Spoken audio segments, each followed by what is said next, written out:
Welcome to the world of English literature. Here we are going to deal with the poem Fire and Ice by Robert Lee Frost. This poem is in the CBSE curriculum of class 10th.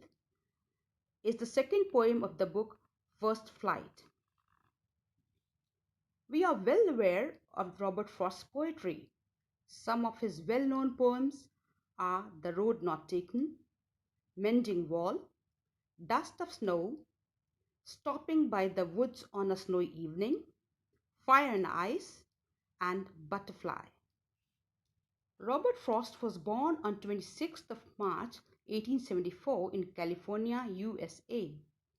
Though a poet of great repute in USA, his poetry got recognition first in England. He bagged Pulitzer Prize 4 times. He was the Poet Laureate of Vermont. He died in 1963. Have you ever heard about apocalypse? Apocalypse is the belief that the world would end one way or the other. Some believe that the world will end due to extremely hot weather conditions, maybe global warming, while others are of the opinion that the world will be destroyed by extremely cold conditions like nuclear freezing, maybe ice age. Why? See, in our own lifetimes, we have witnessed very recently a holocaust of Amazon forests, the tsunami, earthquakes, floods, pestilence, and pandemic. All these have claimed millions of lives and decimated flora and fauna in ponderous proportions. But the poet is of the conviction that the world will disintegrate due to other reasons. The elements of fire and ice stand for strong selfish passions and hatred respectively. Let's see how Robert Frost puts it. Fire and ice. Some say the world will end in fire, some say in ice. From what I have tasted of desire, I hold with those who favor fire.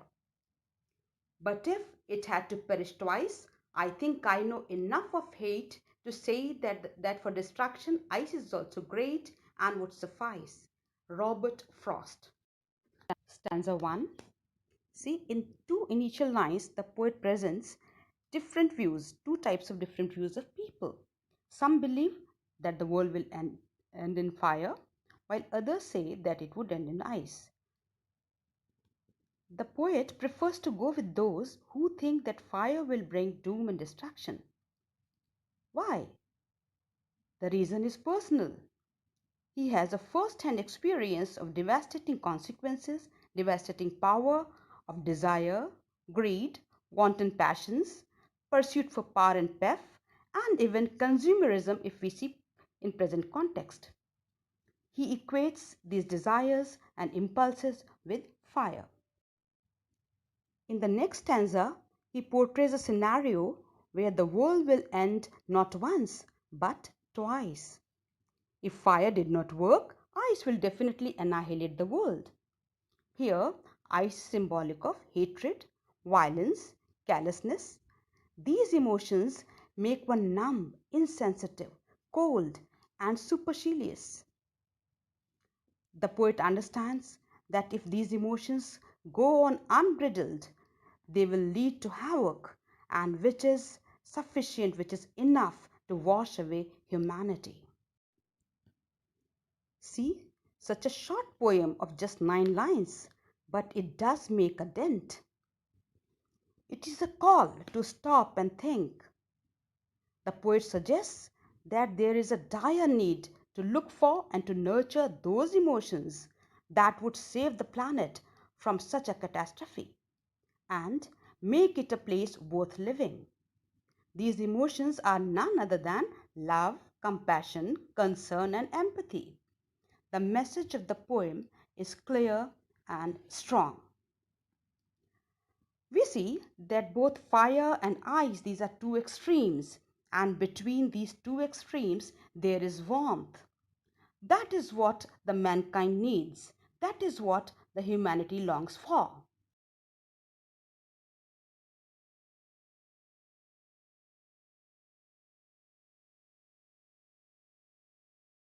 Now let's have a glance at the literary elements of Frost's poetry.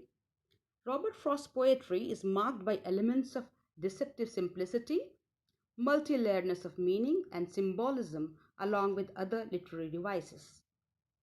The poem Fire and Ice is also characterized by deceptive simplicity, multi-layeredness of meaning, as we have just seen. Apart from that, there is symbolism. Fire is a symbol of desire, while ice symbolizes hatred. Then in the first line of the first stanza, first two lines, initial two words, some say are repeated. So here anaphora is used. There is enjambment also in the third and fourth line. The same idea is continued in these two lines without a pause. Alliteration, some say, world will, favor fire. In these, similar sounds are repeated. These are the examples of alliteration. Hold and those carry long O vowel sound in the fourth line. Here we have assonance, rhyming scheme of the poem. In the first stanza, fire, desire, and fire, they rhyme with each other while ice does not. In the second stanza, ice is repeated.